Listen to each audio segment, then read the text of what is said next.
Hola, ¿qué tal? Buenas tardes a todos. Bueno, continuamos con la segunda sesión del seminario, esta vez con la conferencia del arqueólogo Diego Martínez Celis, que tenemos aquí presente y le agradecemos bastante su colaboración. Bueno, el trabajo de Diego configura realmente, y lo hablábamos esta mañana algunos colegas, lo que hoy se está trabajando en la pintura rupestre en Europa, que es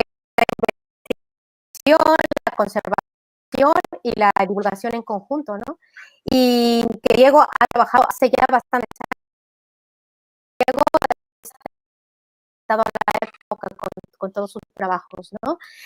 Bueno, rápidamente, Diego tiene magisterio en patrimonio cultural y territorio de Zambia. Es gestor y divulgador del patrimonio cultural y ha sido coordinador de diversos proyectos de documentación y gestión de arte rupestre. Es también el editor de la revista electrónica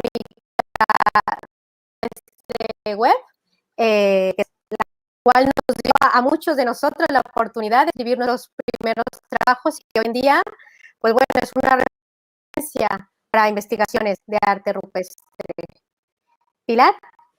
Muy bien, pues bienvenidos y buenos días y buenas tardes a esta segunda sesión. A mí me gustaría hacer una pequeña reflexión de esa obra que es tan grande, que realmente es muy copiosa, pero que no es gratuita porque creo que la investigación en arte rupestre en Colombia tiene una gran tradición. Que yo sepa, desde el 19, mediados, hay citas y hay referencias. En el siglo XX, pues hay grandes patriarcas, ¿no? Yo recuerdo de haber leído en su día las obras de Triana y demás. Yo creo que el Espalazo lo dio en el 2018 también, el haber incluido la lista de patrimonio mixto de la humanidad al parque de Chiribiquete, que es realmente, por lo que he visto en fotografías, impresionante. Pues bien, decía alguien del trabajo que tiene y yo diría que tiene esas tres vertientes, pero que, como él bien dice, en la gestión, pero la gestión no simplemente así sin más, sino la gestión triplicada en diagnóstico, en el diseño de lineamientos, por ahí tiene una obra sobre los lineamientos y sobre todo en la conservación preventiva. Esto se añade a esto se le añade el trabajo de divulgación, que ya ha dicho Aline sobre la publicación de la revista del Rupestre Web, pero tiene manuales que nosotros en algunos cursos los hemos recomendado para nuestros alumnos que tengan este manual, que es el famoso de arte rupestre de Cundinamarca, que lo tenemos todo por ahí en PDF, todo copiado en PDF y que lo aconsejamos que se lea como la base fundamental y también un trabajo no de divulgación, sino como previo al conocimiento del arte rupestre. Y después yo añadiría la investigación. La investigación fundamentalmente la hace sobre documentación, eso que todos queremos hacer y que es tan complejo, tan tedioso a veces, pero que hay que hacerlo, la documentación. Trabajo sobre aspectos técnicos e iconográficos, muy interesante porque para nosotros es un poquito más desconocido, aunque hay universalidad en la iconografía, es más desconocido. Y todo ello, que es con lo que me gustaría cerrar, es con algo muy especial que él ha trabajado siempre, y es la apropiación social del arte rupestre. Si no lo llevamos a nuestra propia interioridad de la comunidad indígena, de la comunidad académica, comunidad que sea, no va a tener buenos resultados. Y hoy es un día muy importante también para los que nos dedicamos a estos, porque hoy es el Día Europeo del Arte Rupestre. Se celebra en toda Europa hoy el Día del Arte Rupestre y están todos muy alborotados, todo el mundo haciendo conferencias y mostrando videos sobre el tema. Muy bien, bienvenido Diego, y Aline, te dejo la palabra. Bueno, sin más, muchísimas gracias, Diego. Diego nos presentará la conferencia Ampliando el espectro, la policromía en el arte rupestre y la percepción condicionada en su investigación. Muchísimas gracias, Diego. Muchas gracias, Aline y Pilar. Primero que todo, pues agradecerte por la invitación a este espacio, también por las palabras que acaban de compartir. Pues, de verdad me siento muy honrado, pues que se reconozca ese trabajo que hemos venido haciendo. Desde luego no lo he hecho solo, lo he hecho con varios colegas y sobre todo como también lo acota Pilar, pues de mano con la comunidad. Todos estos trabajos y parte de lo que voy a presentar ha sido gracias a unos proyectos de inventarios participativos que hemos empezado a hacer hace unos 10 años en varios municipios aquí de mi país, y mediante los cuales pues se ha logrado identificar mucho arte rupestre, pero sobre todo de la mano de las comunidades. Entonces, si me permites, Aline, compartimos la presentación y empezamos el tema. Ampliando el espectro de la policromía en el arte rupestre de la Sabana de Bogotá y la percepción condicionada en su investigación. Bueno, este es parte de un proyecto que ya fue publicado hace 2 años en el libro Arte Rupestre en Colombia, que se editó por la Universidad Pedagógica y Tecnológica de Tunja, aquí en Colombia.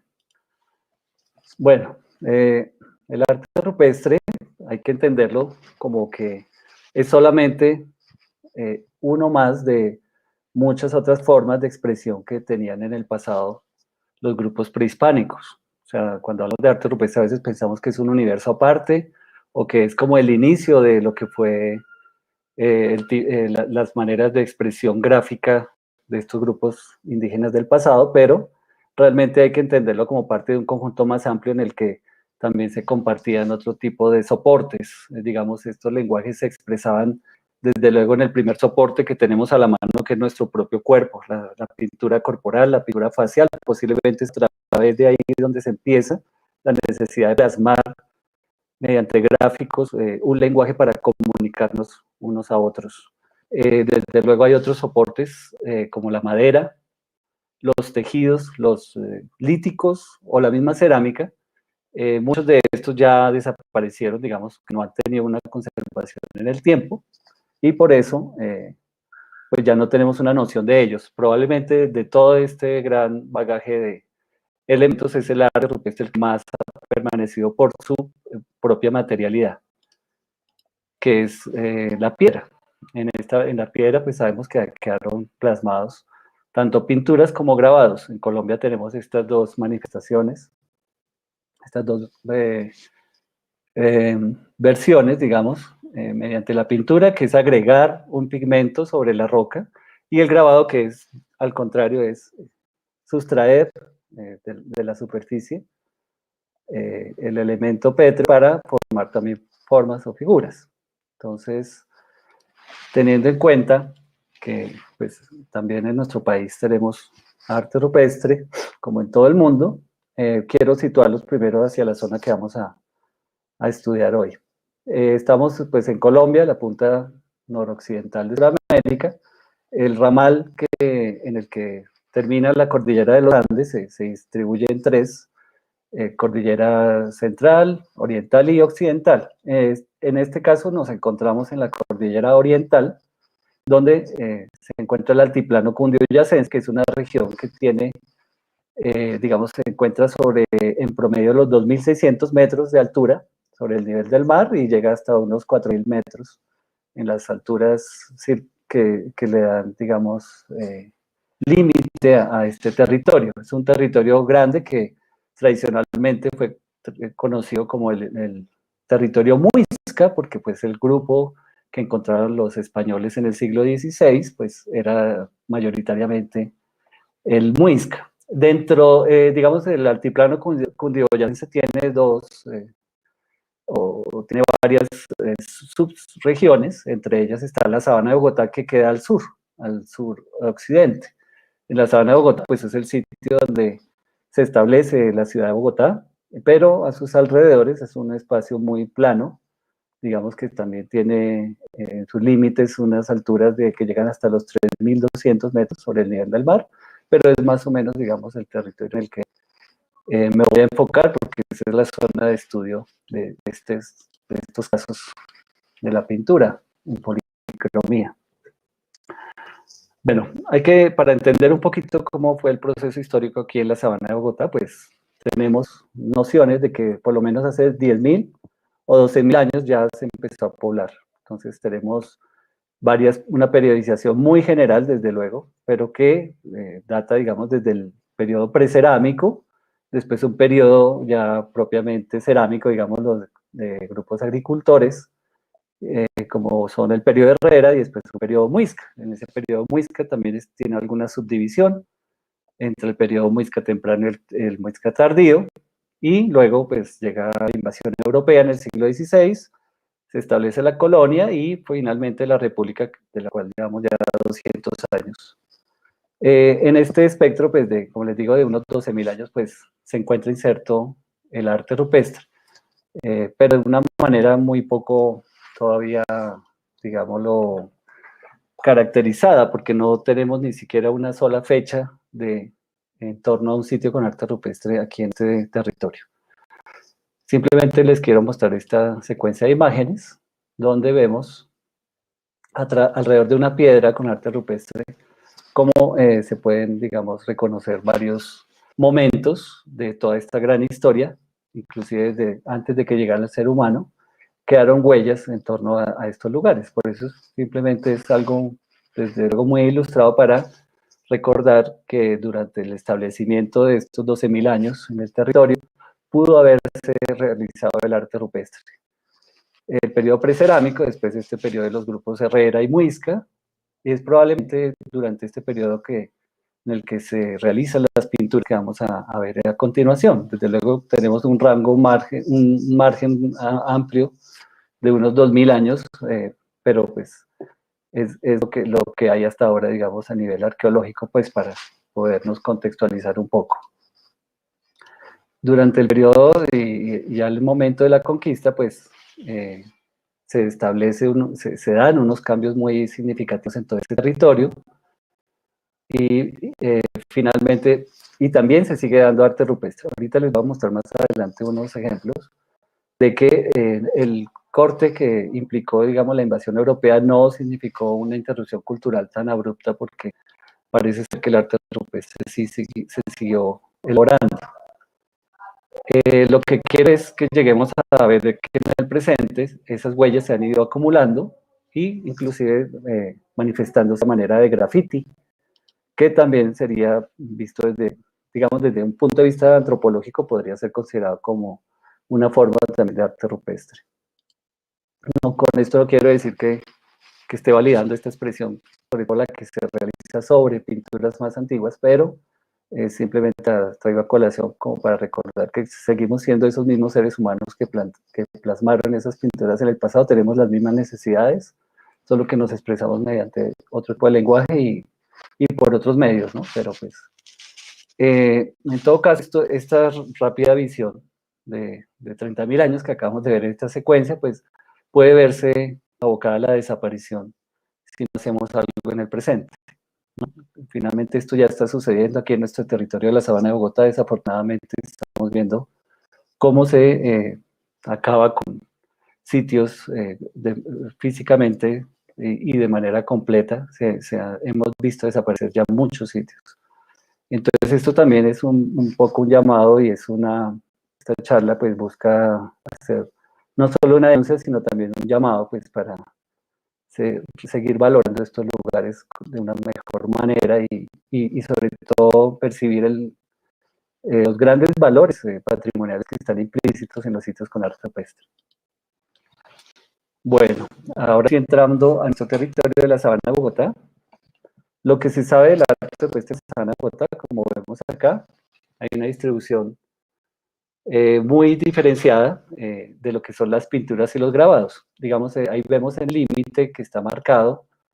Ese es el límite, digamos, de lo que es propiamente la sabana, y dentro de la Sabana de Bogotá encontramos mayoritariamente pinturas, y a diferencia de los contornos, que ya son unas tierras más quebradas, tierras más bajas, son tierras de territorios de 2.600 metros hacia abajo, llega hasta los, digamos, 1.800 metros sobre el nivel del mar, son tierras más cálidas, y en ellas encontramos grabados mayoritariamente, con algunas pocas excepciones, desde luego.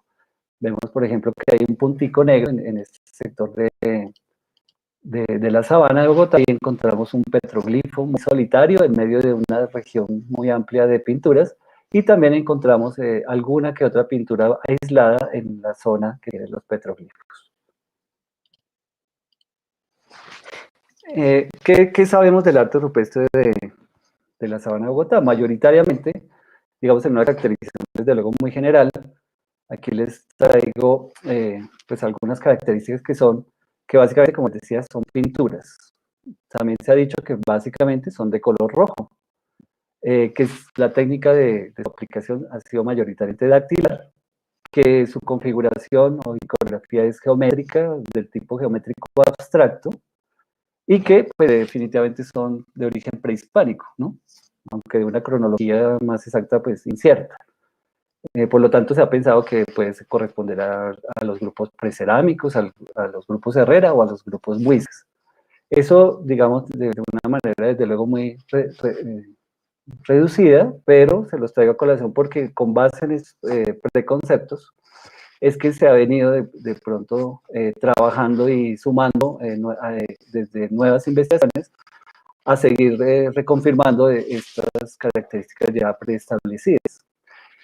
Y esto es lo que vengo a discutir, especialmente el hecho de que se considere que el color rojo es el mayoritario y es el que ha predominado en la elaboración de estas pinturas. Este es el tipo de arte rupestre que se encuentra aquí en la sabana de Bogotá. Como vemos, son figuras efectivamente en rojo ocre, producidas mayoritariamente de forma dactilar, geométricas abstractas, son combinaciones muy complejas, hay superposiciones, pero este es un mural tipo, se encuentra en Sutatausa, en Cundinamarca, que ya es un poco más al norte de la sabana de Bogotá. Pero esto es, si vemos rombos, círculos, espirales, zigzags, fijo estamos frente a un sitio con arte rupestre de los alrededores de Bogotá. Ahora bien, desde la historiografía, ¿qué se ha venido diciendo? Como bien lo anotaba Pilar, las primeras nociones que tenemos del arte rupestre, inclusive aquí en la Colombia, pues datan de muy temprano, del siglo XVII.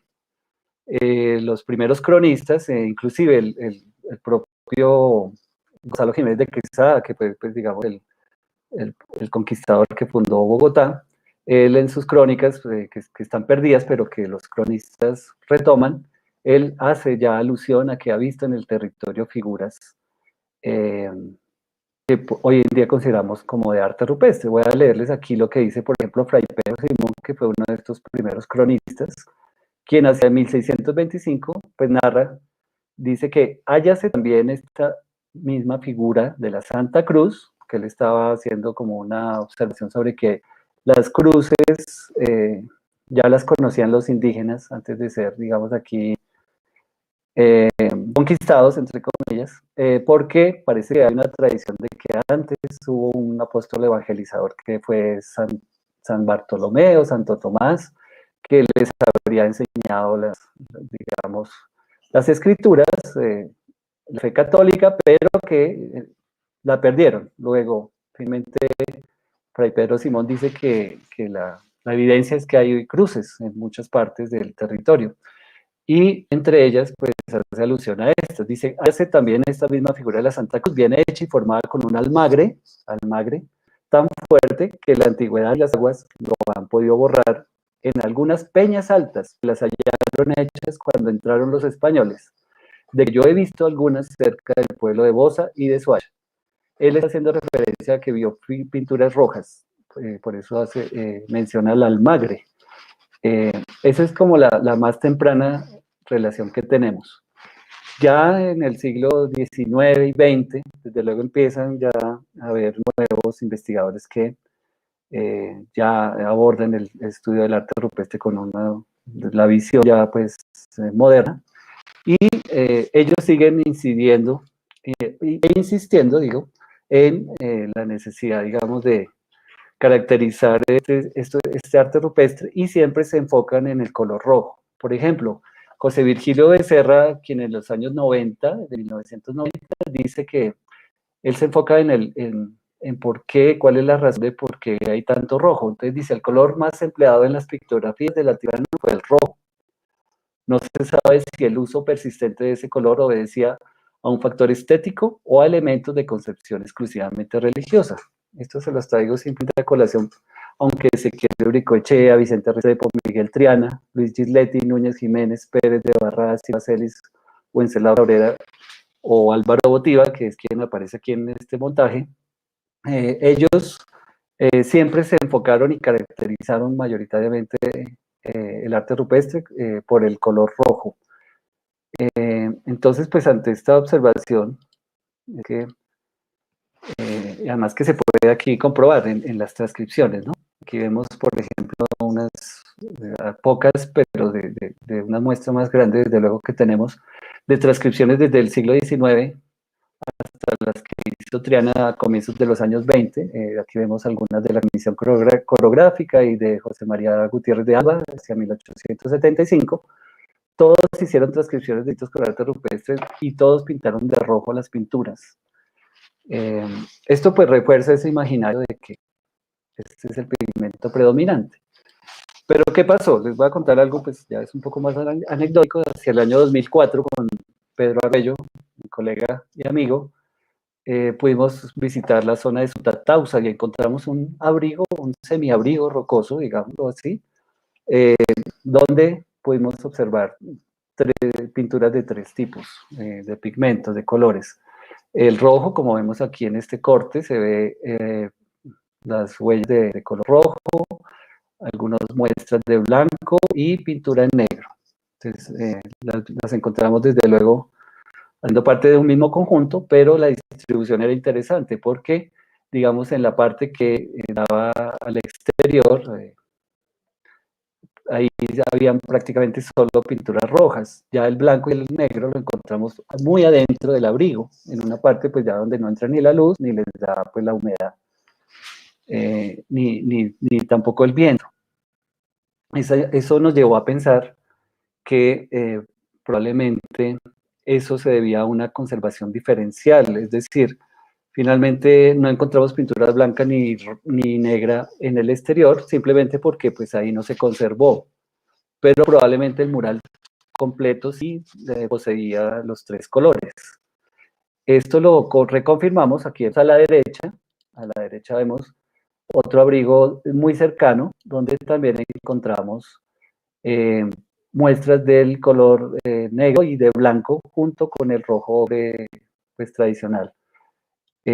Pues con eso, como les digo, pues llegamos a la conclusión y también inspirados un poquito en lo que Robert Bernarich ya venía hablando sobre la toponomía del arte rupestre, que es pensar en que lo que estamos viendo en el presente no es sino el remanente de lo que existió en el pasado. Es decir, a veces pensamos y nos enfrentamos a un sitio con arte rupestre pensando que eso fue exactamente lo que hicieron los indígenas, pero lo que estamos viendo es que efectivamente se han perdido muchos elementos, especialmente en este caso los colores.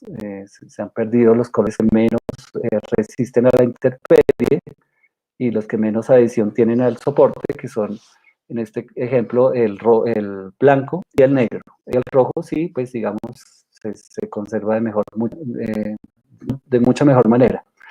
Por lo tanto, a partir de esta observación empezamos a cuestionar si efectivamente había que revisitar los sitios que tradicionalmente ya habíamos visto, porque no habíamos pensado en que efectivamente pudieran haber rastros de pintura blanca y negra. Y eso lo comprobamos inclusive un año después en un proyecto que tuvimos en el Parque de Facatativá, en el que haciendo una documentación encontramos por primera vez para este sitio pintura blanca. Ahí vemos en la muestra, no sé si pueden ampliar la imagen, exacto, gracias. Y vemos aquí a mano izquierda unos fragmentos muy sutiles de pintura blanca. Resulta que este parque, el Parque Arqueológico de Facatativá, es prácticamente el sitio que más se ha estudiado aquí en Colombia. Desde el siglo XIX, la Comisión Coreográfica, en los años 50 vino el cubano Núñez Jiménez, y después han venido cualquier cantidad pues, de investigadores. Ese parque pues, ha sido reestudiado y nunca nadie había reportado pinturas blancas. Eso para nosotros fue pues muy diciente, porque decíamos, ¿qué está pasando? Si nosotros, después de haber encontrado un sitio con pintura blanca y negra en Sutatausa, porque ahora sí las estamos viendo en Facatativá, ¿no? Tal vez era porque no habíamos pensado que existiera, ¿no? Pero bueno, eso me estoy adelantando un poquito a las conclusiones, pero eso fue lo que ya nos empezó a indicar que estábamos teniendo un problema de percepción.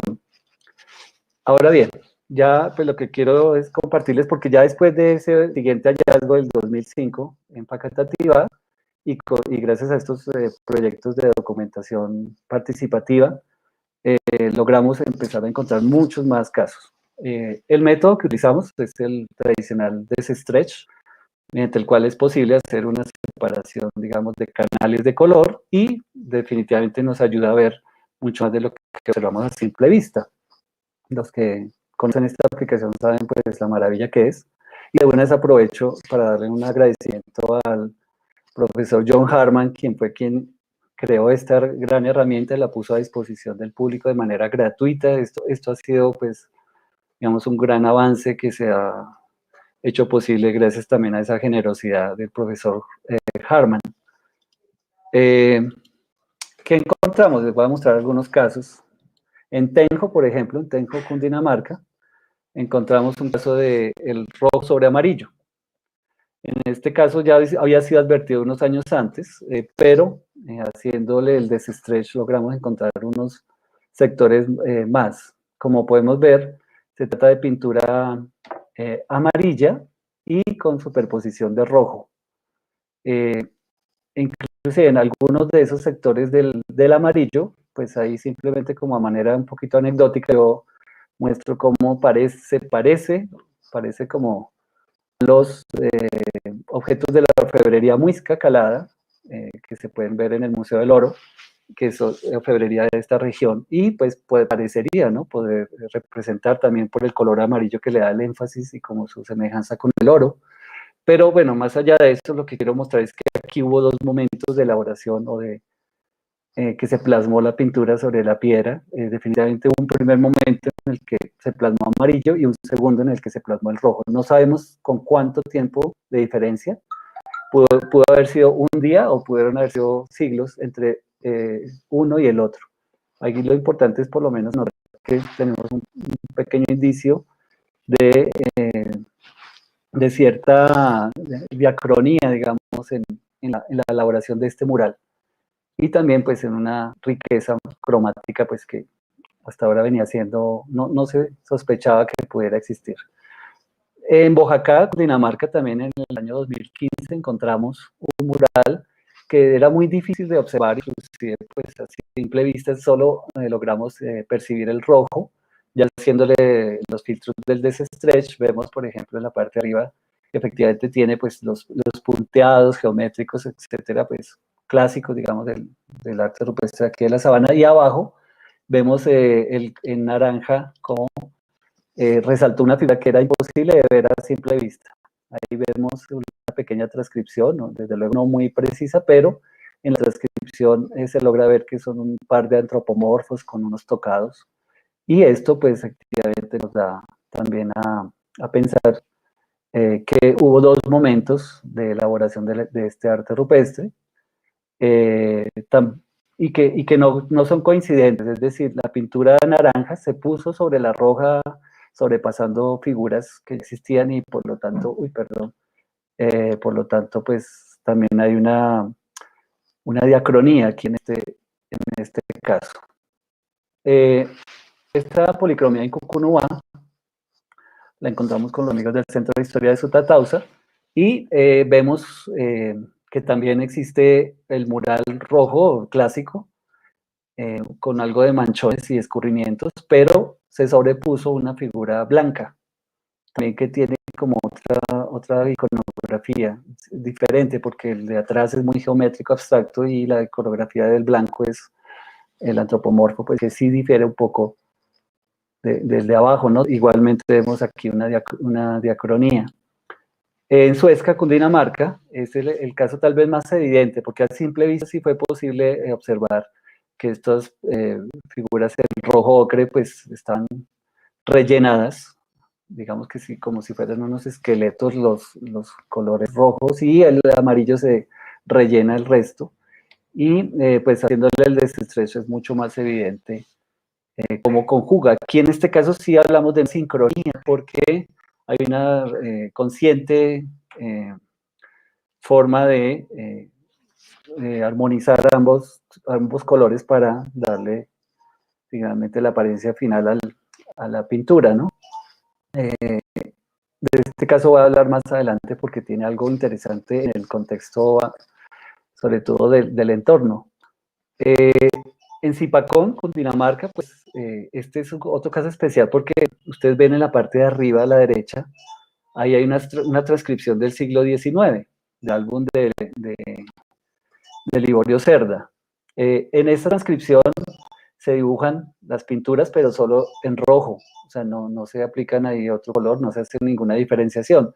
Ya en el siglo XX, hacia los años 80, Gonzalo Correal y María Pinto estudian la zona, y él hace unas transcripciones donde tampoco hace ni anota nada de más allá de lo que hay en rojo. Lo extraño es que pues ya uno visita el lugar, y ahí pueden ver en la foto original a la izquierda, se puede ver que sí se alcanza a ver el negro, hay un color negro aplicado que bordea unas partes del rojo. Ya aplicando el filtro, aquí vemos el filtro rojo y a la derecha el filtro negro, es supremamente evidente que sí hay un color adicional ahí. Ahí pues en la transcripción de la derecha, finalmente en el calco, vemos cómo conjugan unos con otros. Bueno, este es un descubrimiento que fue interesante también gracias al desestretch, porque veíamos unos manchones naranjas y solo al aplicarle el desestretch pudimos observar de qué se trataba. Es una iconografía plenamente colonial, porque vemos la representación de la Virgen y algo que parece crucifijos, pero también relacionados con la iconografía prehispánica, como puede ser esa culebrita. Como vemos, pues aquí ya empezamos a advertir otra dimensión del arte rupestre. Por eso les decía que la tradición del arte rupestre continuó después de la invasión europea, porque aquí tampoco se había, hasta la fecha, hasta este año 2015, no se había advertido arte rupestre del periodo post-conquista. Aquí vemos un ejemplo también cercano. Encontramos un conjunto con 5 rocas que todas poseen iconografía post-conquista. Como vemos, también hay policromía en el sentido de que, por ejemplo, en este mural encontramos 2 estilos, digámoslo así, entre comillas. Valga la aclaración aquí, para el estudio del arte rupestre, ni en la Sabana ni en Colombia se han establecido ningún tipo de estilos ni tradiciones como si se ha hecho en otras partes del mundo. Aquí tal vez todavía estamos muy incipientes y estamos prácticamente solo hablando de pinturas, grabados y punto. No se han establecido estas categorías que ya se usan en todo el mundo. Pero digámoslo, en el estilo 1, que sería el más antiguo, vemos estas partes que son las figuras geométricas abstractas y en color rojo ocre, como el tradicional, que sería el prehispánico, y con unas pequeñas superposiciones en algunos sectores. Vemos lo que es la pintura naranja, que propiamente ya será por conquista, porque pues, se ve igualmente esa iconografía de crucifijos y de unas figuras antropomorfas pues, que ya difieren del estilo anterior. Entonces también es interesante ver aquí cómo el color nos está indicando una cronología diferenciada. Pero finalmente el conjunto es una policromía. Lo que sí vale anotar es que al parecer el dibujante posterior, el postconquista, sí respetó los espacios del arte antiguo, porque se cuidó de que no hubieran mayores superposiciones. Bueno, aquí vemos otro caso similar, este fue ya advertido más recientemente, en el mismo parque de Facatativá, donde habíamos encontrado esas pinturas blancas, encontramos una superposición de pintura naranja sobre las pinturas rojas. Entonces también vemos que la iconografía de la pintura naranja pues, nos remite al periodo colonial, posiblemente, por lo de los crucifijos, ¿no? Y porque también coincide con la el mural anterior de Bojacá. Bojacá y Cativa quedan más o menos cerca, como en la misma región de la sabana. Bueno, y finalmente este caso de policromía en Soacha, que es reciente y se lo agradezco a Everardo Herrera y a Mario Rodríguez, quienes ellos establecieron el año pasado, hicieron un plan de manejo de todo el municipio y encontraron unos nuevos sitios, y llama la atención que encontraron un abrigo donde hay pintura negra junto a pintura roja. Esto pues tampoco se había advertido en esta zona de la sabana. Pues fue una sorpresa, pero digamos que esto también reafirma la idea de que parece ser que es que antes no creíamos que hubiera arte rupestre de otros colores y hasta ahora los estamos viendo porque ya empezamos a visibilizarlo. Entonces, el mapa de la sabana de Bogotá, ya como vimos el anterior, ya cambia, empieza a aparecer color. Entonces, si comparáramos con el anterior, vemos que ya empieza a aparecer, por ejemplo, aquí en la zona de Sutatausa, blanco, negro, y Cucunúa y Suezca, aquí empieza a haber como un sector concentrado donde ya empezamos a ver ciertas, pues definitivamente murales con policromía. Lo mismo pasa en este sector de la sabana al sur occidente, en la zona de Facatativá, Zipacón, Bojacá y Soacha, acá. ¿Qué tienen de particular estos sectores? Ambos son secos, ambos son particularmente mucho más secos que el resto de la sabana de Bogotá. Llueve menos y pues digamos, esa condición medioambiental posiblemente ha posibilitado que se conserven de mejor manera esos otros pigmentos. La pregunta entonces, que nace a partir de estas observaciones, es si fueron mayoritariamente polícromas las pinturas rupestres de la sabana de Bogotá. Y yo me atrevería a decir que sí. Es decir, lo que estamos observando en estos nuevos casos recientes simplemente es como la punta de un iceberg y pues todo un, digamos, acervo probatorio de que parece ser que los murales contenían mucho más colores, pero definitivamente se perdieron con el tiempo. Eso quiero, digamos, corroborarlo simplemente con unas extrapolaciones, si me permiten. Con el arte rupestre mundial es fácilmente observable que inclusive arte rupestre tan antiguo como el de Europa, especialmente ahí en España, pues está Altamira, donde los bisontes polícromos, ¿no? Tienen negro, rojo, pero también en muchas partes del mundo es más fácil advertir policromías. Conocemos en Perú, el Rayer Hosnik nos ha mostrado unos sitios maravillosos con unas policromías que parecen haber sido hechas el día de ayer. En México, allá en la Baja California, en la misma cueva de las manos en Argentina, que pues, se sabe que son muy antiguas, por lo menos cerca de 10.000 años, ya se usaban las tonalidades diversas. Y, por ejemplo, hay un caso en California. O sea, todo lo que nos está mostrando es que el arte rupestre, incluso el más antiguo, ya es polícromo.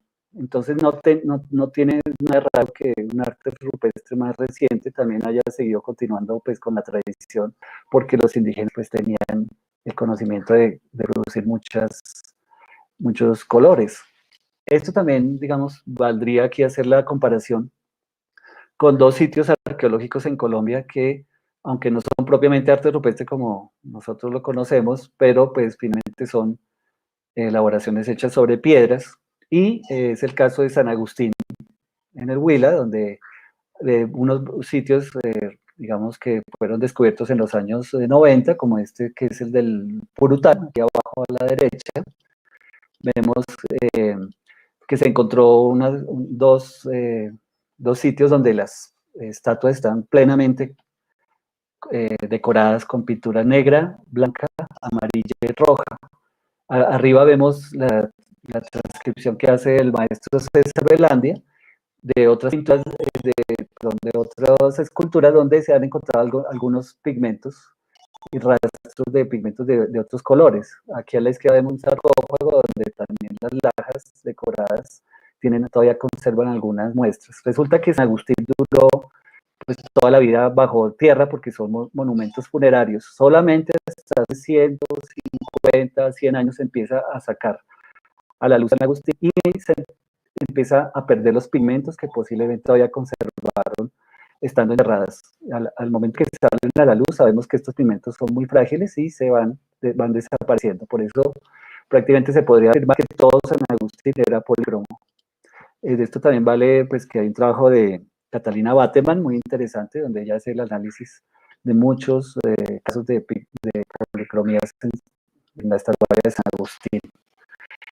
Y aquí el caso de Tierra Adentro, que es otro sitio arqueológico al sur de Colombia, muy cerca de San Agustín, donde también está tallado, digamos, bajo tierra y sobre la roca, y se han hecho pues decoraciones con múltiples colores, también tenemos los mismos, ¿no? El rojo, el blanco, el negro, y el amarillo también aparece, y pues es absolutamente una policromía maravillosa.